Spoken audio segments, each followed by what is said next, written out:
Welcome to Andhraprabha. నేను నాగేశ్వరి. జరుగుతున్న దొంగతనాలను పరిశీలిస్తే వేసవిలోనే వాటి సంఖ్య ఎక్కువగా ఉంటుంది.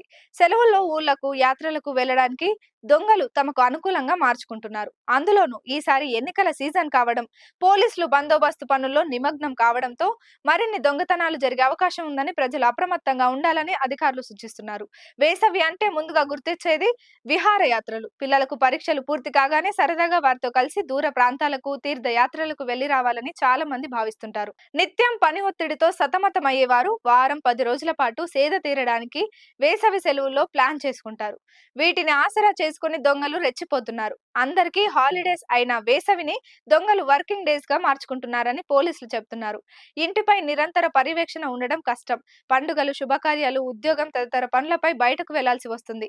పోలీసులు ఉన్నారన్న భరోసాతో ఇండ్లకు తాళాలు వేసి వెళ్లడం సహజం. పోలీసులు విధులు సక్రమంగా నిర్వహిస్తున్నా ఠాణా పరిధిలో వేల ఇండ్లు జనాభా ఉంటారు. అందరిపై నిఘా ఉంచడం కష్టమవుతుంది. దీంతో తాళం వేసిన ఇండ్లలో చోరులు చేతివాటం చూపి దాచుకున్న సొత్తును దోచుకెళ్తున్నారు. ఇంట్లో సీసీ కెమెరాలు ఉంటే దొంగతనం జరిగినప్పుడు రాకపోకలు అందులో నిక్షిప్తమవుతాయి. దీంతో దొంగలను పట్టుకునేందుకు ఉపయోగపడతాయి. మరికొన్ని సందర్భాల్లో కాలనీల్లో నడుచుకుంటూ వెళ్తున్న మహిళల మెడల్లోని గొలుసులను ద్విచక్ర వాహనాలపై వచ్చి తెంపుకొని పరారవుతున్నారు. కాలనీలో సీసీ కెమెరా ఉంటే ఇలాంటి సంఘటనల్లో దొంగలను గుర్తించి పట్టుకునేందుకు వీలుంటుంది.